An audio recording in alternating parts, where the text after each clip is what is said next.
ทักทายลูกๆทุกคน วันนี้วันที่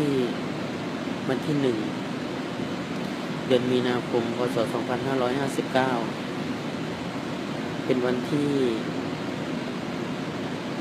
พ่อร้องไห้นะพ่อร้องไห้ ที่พ่อต้องมาเสียเงินโดยใช่เหตุ ต้องมาเสียเงินเพื่อพวกหนูสิ่งที่หนูทำหนูรู้ไหมกว่าที่พ่อจะหาเงินได้ 20,000 พ่อต้องเหนื่อยแค่ไหน พ่อต้องผ่านอะไรมั่งเจอกับอะไรมั่งกว่าที่พ่อจะเก็บเงินได้ 20,000 แต่วันนี้พ่อต้องเสียเงิน 20,000 ให้คนอื่นโดยที่หนูเป็นคนสร้างมันขึ้นมาพ่อไม่โกรธเขาหรอกนะที่เขาเรียกร้องดีซะอีกที่เขาเรียกร้องแค่ 20,000 เขาเรียกร้อง 60,000 ถ้าเขาใจดำเขาไม่ลดให้หนูเลยหนูก็ต้องติดคุกแต่วันนี้เขายังมีน้ำใจที่เขาลดเขาเหลืออยู่แค่ 20,000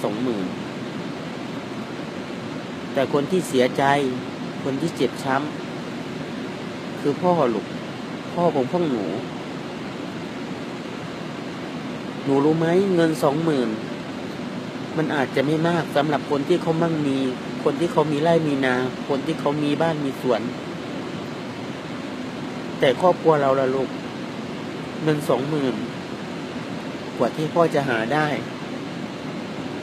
กว่าที่พ่อจะเก็บได้หนูมองไหมลูก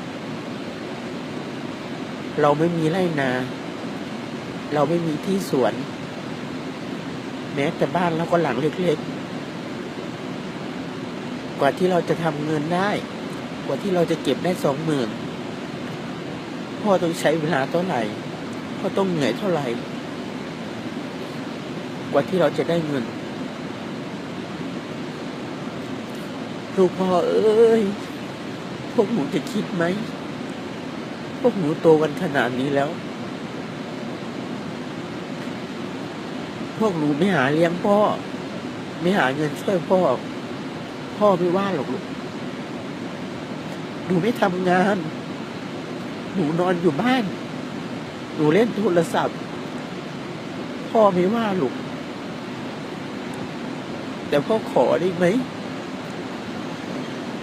อย่าไปสร้างเรื่องอีกอย่าทำให้พ่อต้องเสียเงินอีกเพราะเงินที่พ่อหามาเพื่อพวกหนูหามาเลี้ยงพวกหนูหาเงินเก็บกลับมาบ้านเพื่อว่าวันหนึ่งพวกหนูจะได้สบายแต่สิ่งที่หนูทำสิ่งที่หนูมอบให้พ่อมามันทำให้พ่อเสียใจลูกพ่อสอนให้หนูเป็นคนดีสอนให้หนูสู้งาน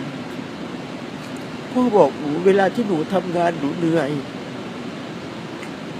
ให้หนูถอยหลังกลับไปมองพ่อกับแม่ว่าพ่อกับแม่เขาก็แก่แล้วเขาก็เหนื่อยเขาเหนื่อยกว่าหนูกี่เท่าลูกหนูยังเป็นเด็กเล็กยังแข็งแรงหนูเหนื่อยขนาดนั้นแต่พ่อแก่แรงถอยอย่างนี้แต่เขายังสู้เขาไม่หยุดเพราะเขาทำเพื่อจะให้ลูกได้สบาย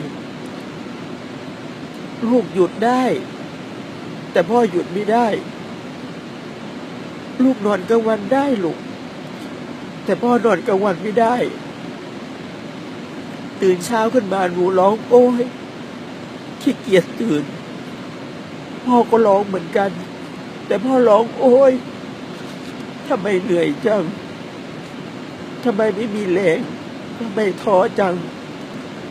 แต่ร้องโอ้ยของพ่อมันไม่ได้ทำให้พ่อได้หยุดนิ่งมันไม่ได้ทำให้พ่อได้หยุดเพราะพ่อหยุดไม่ได้พวกหนูเหนื่อยพวกหนูหยุดได้ลูกแต่ แต่พ่อหยุดไม่ได้แต่วันนี้สิ่งที่หนูมอบให้พ่อมาคือเสียเงินไปก้อนหนึ่งลูกถึงมันจะไม่มากมายสำหรับคนอื่นแต่มากมายสำหรับพ่อกว่าที่พ่อจะได้เงินก้อนนี้มาหนูรู้ไหมมือพ่อแตกเหล็กทับเหล็กแหลมเสียบแขนเข้ารับการผ่าตัดไม่สบายป่วยไข้มีไหมลูกคนที่อยู่ข้างๆพ่อยื่นน้ำให้พ่อกินน้ำไหมพ่อกินยาไหมไม่มีลูกพ่ออยู่คนเดียวพ่อสู้พ่อทนเพื่อพวกหนูทุกอย่าง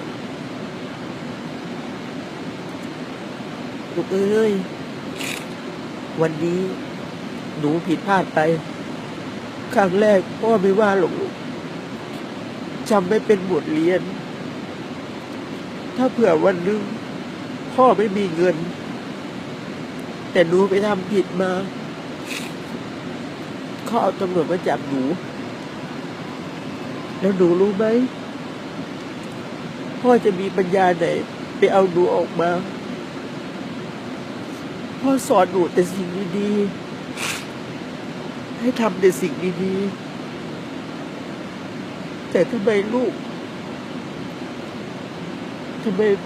ไมพวกหนูไม่ฟังคำพ่อบ้าง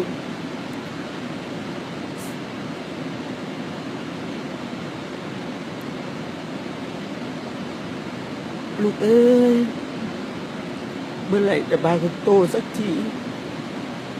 เมื่อไหร่จะมีความคิดเมื่อไหร่จะรู้ว่าการหาเงินมันเหนื่อยมันท้อมันทรมานพวกหนูแบมือพวกหนูก็ได้แล้วลูกพ่อยืดแม่ยืดแต่พ่อลูกกว่าที่พ่อจะแบมือรับเงินจากเขาได้พ่อต้องเจอกับอะไรบ้างหนูคิดนะลูกปากก็โตหมดแล้วงานไม่ทำไม่เป็นไรลูกพ่อไม่ว่านอนกลางวันนอนเป็นลูกพ่อไม่ว่าแต่อย่าไปสร้างเรื่องอย่าไปทำให้พ่อต้องเสียเงินอีก